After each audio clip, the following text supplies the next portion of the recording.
Good morning.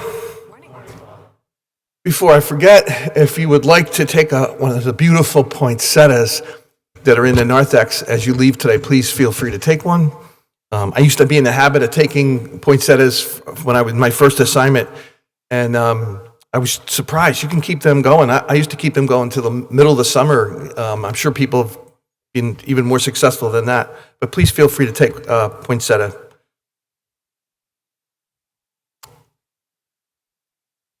Just a few weeks ago, on January 3rd, a big football game, Buffalo and Cincinnati, the game didn't get to, I think it was 9 minutes into the game, where the Bills' safety, Damar Hamlin, everybody knows the story now, it was the huge news for at least a week, dominated the news cycle.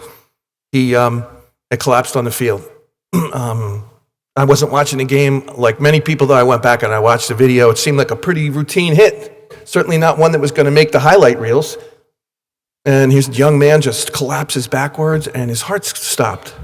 He's literally dead on the field. And they brought him back to life. His heart stopped later. I think it was in the hospital. And what a striking thing happened. In secular America, where it's not okay to express yourself religiously. Oh my gosh. There's a great article in the Wall Street Journal by one of their staff editorial writers, Barton Swain. He says, the idea that prayer is improper at big-time sporting events was forgotten on Monday night. It happened 9 minutes into the game between the Bills and the Bengals. Bills safety Damar Hamlin, after a routine tackle, stood up and then collapsed.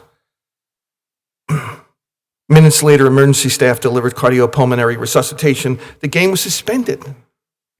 And suddenly, prayer was back on the list of things anybody could talk about or do on camera. And all over the country, in news stations, newscasters, it would never even mention the word prayer. It's all over the place. Every NFL website, pray for Damar.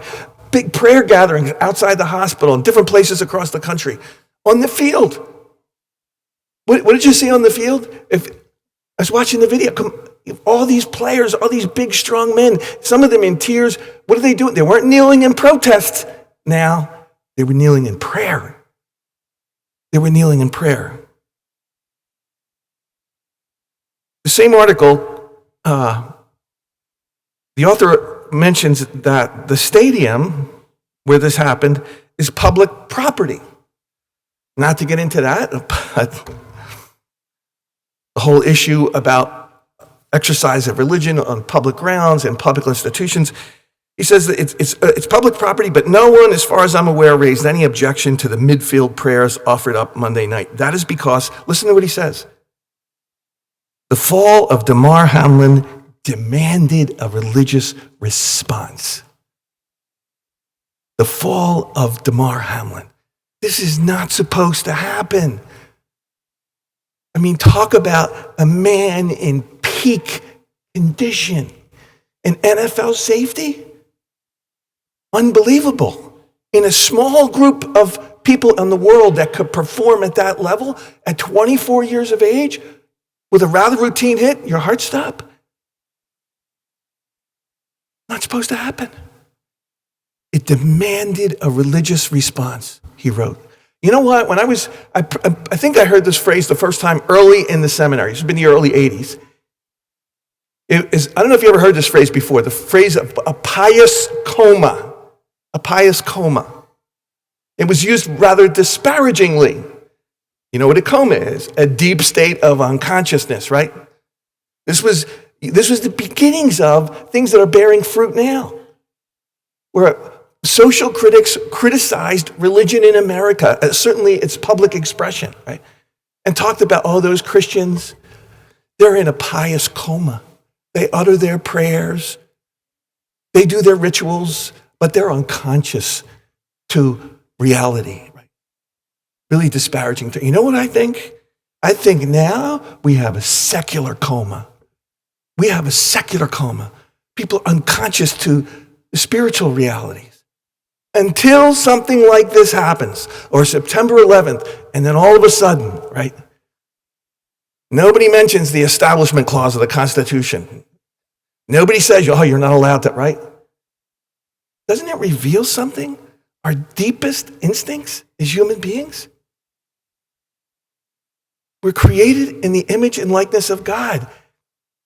And I don't think you can repress that out of existence. You can extinguish that which is such a deep part of us. Listen, our existence is derivative on a power greater than ourselves. The whole thing. The vast universe. Living creatures. Humanity.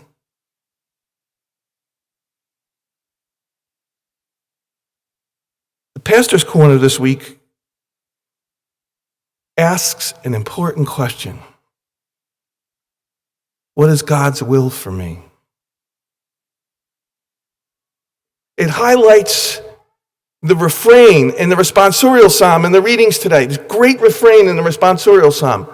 This great response in the Old Testament to the call of God. Here I am, Lord.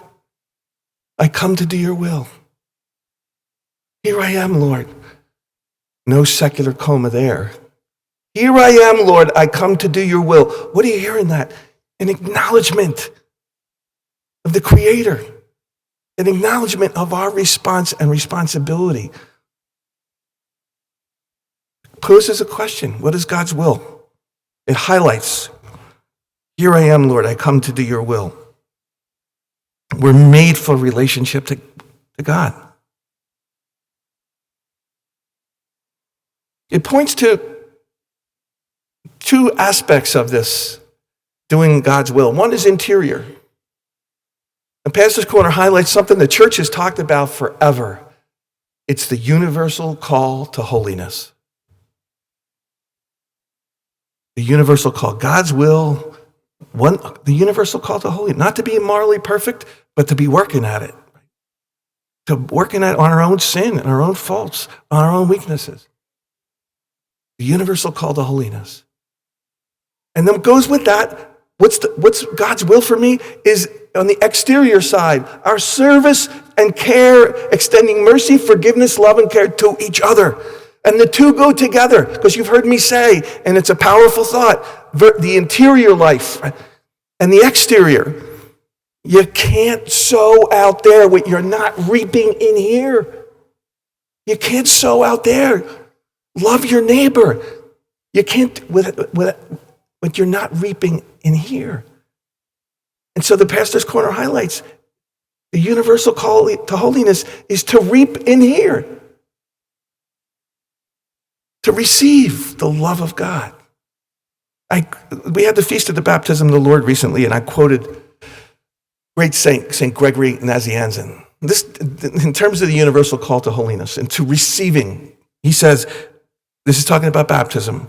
Baptism is God's most beautiful and magnificent gift. It is called gift because it is conferred on those who bring nothing of their own. That's fundamental to our interior work, the universal call to holiness. Baptism is called gift. We receive this gift. It's conferred on those who bring nothing of their own. It's called a grace, he says, since it is given even to the guilty. We are all guilty. It is gift and it is grace. Jesus said, it was not you who chose me, but I who chose you. So, a question. What is God's will for you? It's certainly not to take this magnificent faith and hide it under a bushel basket. The critique we hear in the New Testament, right? There was something attractive and compelling about the Damar Hamlin response. If faith wasn't under a bushel basket, right? It was out for all to see. It was even an ESPN commentator, live television. I think he was a former quarterback. who said, almost apologetically, I feel like I have to pray right in this moment. And he prayed on live television. And the other two commentators said a robust, and you could feel a heartfelt amen. I'll close with the words of the Pastor's Corner. Christ came here to save you and wants you to actively help him to save others. He has chosen his church to be the vehicle through which that work gets done. So attend, volunteer, donate, contribute, pray, model, and love.